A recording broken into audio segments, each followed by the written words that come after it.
Thank you. Good morning to everybody. This instruction course is basically based on terrorism, titled A to Z of Terrorism Management. As you all know, terrorism is derived from the Greek word pterygion, meaning small wing. It is a slow-growing, wing-shaped fibrovascular growth of bulbar conjunctiva, encroaching upon cornea, usually from nasal part of the limbus within the internal part of the aperture. A fully developed pterygium contains three parts: head, the triangular apex of the pterygium over the cornea; body, the main mass of the growth over the sclera; and the neck, that is junction of head and body at the limbus. It is more common in males. Male-female ratio is 2:1. Usually seen between 30 to 50 years of age, uncommon before 20 years. Mostly outdoor workers are the sufferers who are exposed to bright sunlight, dry and dusty environment. As far as etiopathogenesis is concerned, the exact etiopathogenesis of pterygium is still not understood. However, various theories have been proposed regarding its etiology, and the most of the common etiological factor is exposure to ultraviolet radiation, which is supposed to be a major risk factor. Ultraviolet exposure may induce hyperplasia in limbar cells. These altered cells invade the cornea and limbus, which move centripetally with them. This explains wing shape of the pterygium. Immunologically, cell-bound IgE irritant complexes initiate the release of inflammatory mediators from mast cells, which further lead to release of stimulatory factors and development of pterygium. It is also one of the risk factors.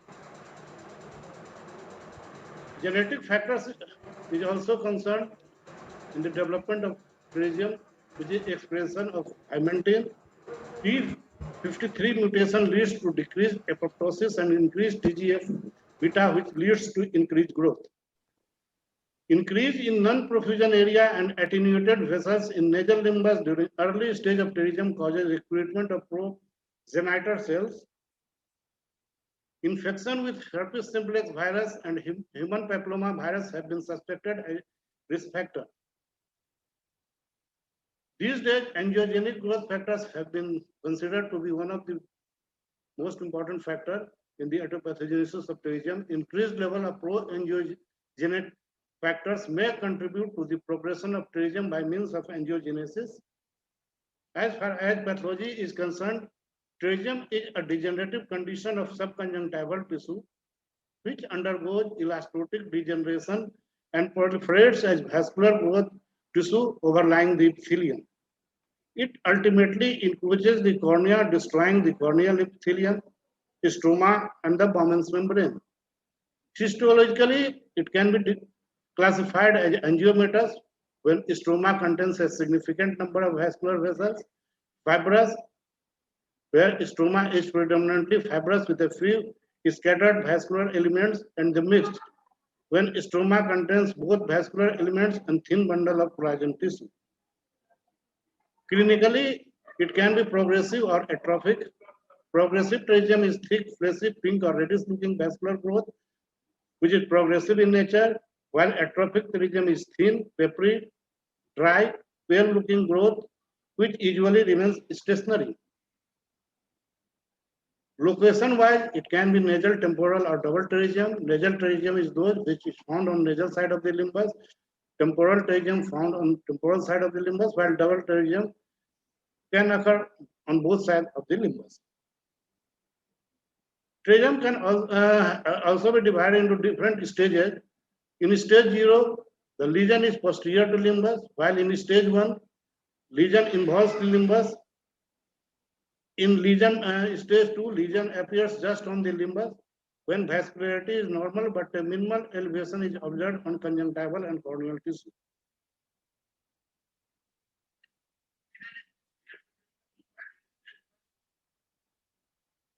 In stage 3, lesion covers the area between limbus and pupillary margin.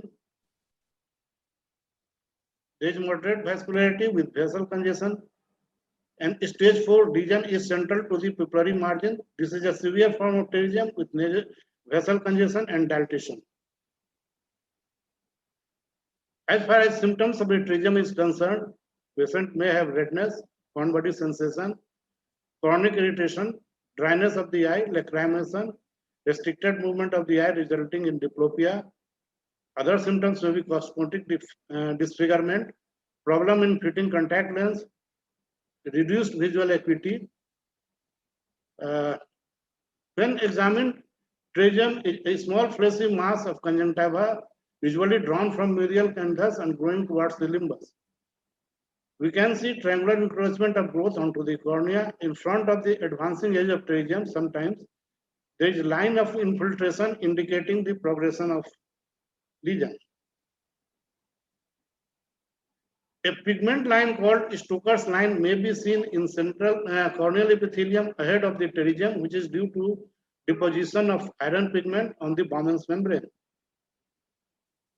It can be differentiated from pseudopterygium, which can occur anywhere around the limbus, which occurs mostly due to some inflammatory condition of cornea and conjunctiva.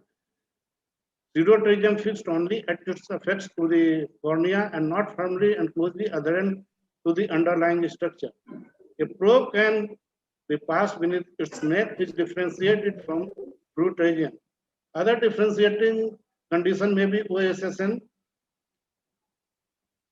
Pterygium produces few complications in the form of reduced visual acuity due to reduced astigmatism or encroachment of pupillary area of cornea, disruption of precorneal tear film. There may be diplopia due to restricted eye movement, and it may inflame intermittently. Now, when we should consider treatment, the indication for treatment are for the cosmetic purpose, when vision is threatened, induced astigmatism, contact lens intolerance prior to cataract surgery, and before planning for refractive surgery. Treatment is essentially surgical. When medical management is concerned, you can give tear substitute. We can use mild corticosteroid NSAIDs in the case of inflammation for symptomatic relief. But the best is prevention of pterygium from the sunlight. So you protect yourself from outdoor worker from sunlight by wearing sunglasses, cap or hat, or we may educate the workers to away from this exposure of ultraviolet rays. Surgically, excision of Bayer sclera technique is the most common implied method, but it is not advocated due to its high recurrence rate, which is in the form incidence of 30 to 90%. Recurrence of pterygium is a major problem in case of Bayer sclera technique. A number of factors have been reported for the recurrence of primary pterygium. One of the factors responsible for recurrence is post-operative conjunctival inflammation and fibrovascular growth. It has been reported that persistent conjunctival inflammation around the surgical site after the surgery is present in about 15% cases of conjunctival autograft.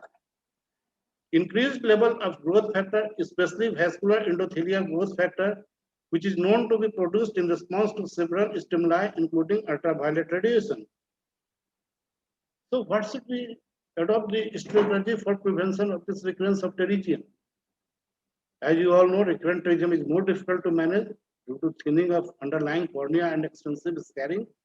Considering the different factors responsible for recurrence, various treatment modules have been adopted, which can be change in surgical technique and use of adjuvant therapy. The adjuvant therapy may be in the form of application of beta radiation, argon laser application. There may be chemotherapy. We may apply thiotepa, steroids, mitomycin C, 5-fluorouracil, cyclosporin A, anti-VEGF, doxycycline, so on. And the change in surgical technique in the form of lamella keratoplasty, amniotic membrane transplantation, conjunctival flap, we may do conjunctival autograft, conjunctival rotation graft. and the cultivated conjunctival transplantation. This IC presents certain guidelines and highlight particular treatment strategy for the prevention of pterygium recurrence.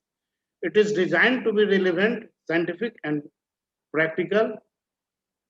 My other co-instructors are Dr. Sunil Kumar, Associate Professor, Regional Institute of Ophthalmology, RIMS, Ranchi, who will deal on surgical management of pterygium, part 1, that is conjunctival autograft. Then Dr. M. Siraj Ali, a glaucoma consultant and senior ophthalmologist of Ranchi, who will deal on surgical management of pterygium. Then Dr. Jahid Ali Siddiqui,